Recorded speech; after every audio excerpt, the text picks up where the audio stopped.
Pourquoi avons-nous besoin de pleurer? Et loin d'être synonyme de fragilité, les pleurs nous aident à canaliser et à libérer nos tensions, et ont sur notre organisme un effet similaire à celui des analgésiques.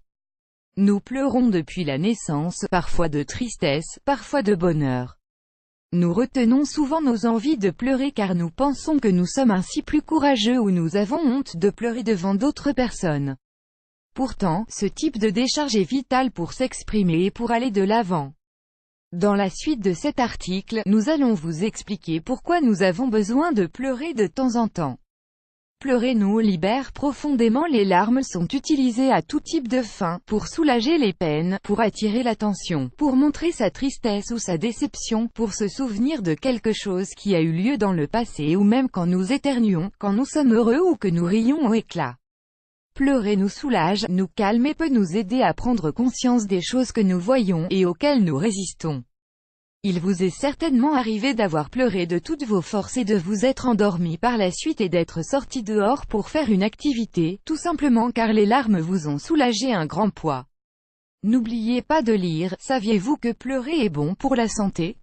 Il y a des personnes qui ont la capacité de pleurer mais d'autres qui n'y arrivent pas si facilement. Quand nous sommes petits, on nous réprimande lorsqu'on pleure car on nous dit que l'on est fragile ou capricieux. Cela reste gravé dans notre esprit et à cause de cela, nous ne nous permettons pas de pleurer quand nous en avons besoin. Le fait de trop contrôler les émotions, en les niant ou en les déguisant avec un faux sourire, est nocif pour la santé. Si le corps accumule trop de sensations négatives, il génère de la dépression, de la tension ou du stress, mais il est probable que le caractère ou la personnalité change également. Irritabilité, mauvaise humeur et nervosité font partie des signaux d'alarme.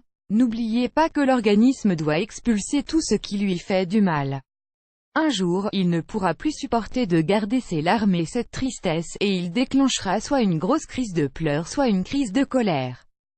Concernant les souffrances physiques causées par le fait de ne pas pleurer, on peut évoquer les maux de tête ou de cou, le mal-être stomacal et les nausées. Les défenses se réduisent et on est plus exposé aux maladies d'une façon générale. De plus, les émotions retenues bloquent le flux d'énergie et cela influe également sur la santé. Les pleurs profonds sont une excellente manière naturelle de se soulager de ses peines et de comprendre quelles sont nos douleurs et nos tristesses. Cela ne veut pas dire que nous devons attendre en accumulant toutes les mauvaises choses mais les pleurs doivent nous permettre de lâcher prise sur ce qui nous fait du mal. Aujourd'hui, nous sommes trop occupés pour comprendre ce qui nous arrive. Nous ne prenons pas le temps d'analyser les émotions quotidiennes et cela nous coûte beaucoup de prendre des décisions profondes. Si vous êtes toute la journée occupé, vous ne pourrez jamais pleurer tout ce dont vous avez besoin et vous défaire des mauvaises choses. Peut-être que vous pouvez en profiter quand vous vous douchez ou que vous allez au lit. Vous ne deviendrez pas une personne dépressive mais une personne qui sait canaliser ses angoisses d'une manière positive. Vous vous sentirez vraiment réconforté, libéré et avec une grande énergie pour aller de l'avant. Si vous avez beaucoup de mal à pleurer, ne vous inquiétez pas. Cela arrive à beaucoup de monde. Vous avez besoin de vous sensibiliser un peu et de vous donner du temps.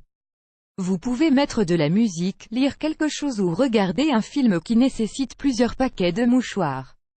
Vous ne pleurerez pas pour le protagoniste ou l'histoire du film, mais ce sera un mécanisme interne qui vous permettra d'évacuer tout ce que vous avez accumulé à l'intérieur.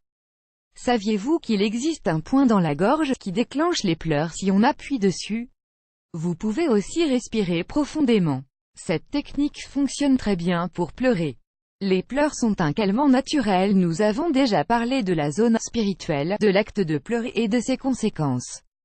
Il était également bon de savoir que beaucoup d'études ont été effectuées pour analyser le nombre de larmes qu'il faut pour soulager une personne. Si les pleurs sont dus à la peine, le liquide salin connu sous le nom de larme a la capacité de nettoyer les larmiers des yeux et d'hydrater les globes oculaires naturellement.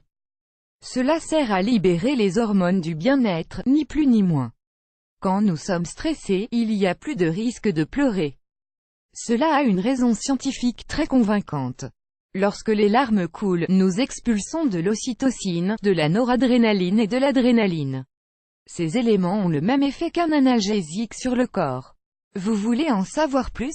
Lisez, découvrez un analgésique naturel à base de racines et d'écorce. Les hormones fixent l'attention sur ce que nous ressentons. C'est pour cela qu'après une bonne crise de pleurs, nous nous sentons mieux. De plus, les experts indiquent que les pleurs diminuent l'angoisse et favorisent la détente. Pleurer et rire, mêmes effets. Les rires et les pleurs sont deux phénomènes qui sont présents dans le quotidien. Si nous les analysons physiologiquement, les deux sont similaires, car ils modifient la respiration et la pression sanguine. Si nous rions 1 heure par jour, nous perdons 14 grammes de graisse. Peut-être que cela vous paraît peu, mais au bout d'un an, cela représente 5 kg tout de même. Et ce n'est pas le seul bénéfice, car le rire augmente l'estime de soi, retarde le vieillissement et élimine le stress et les tensions. Les pleurs ont les mêmes effets.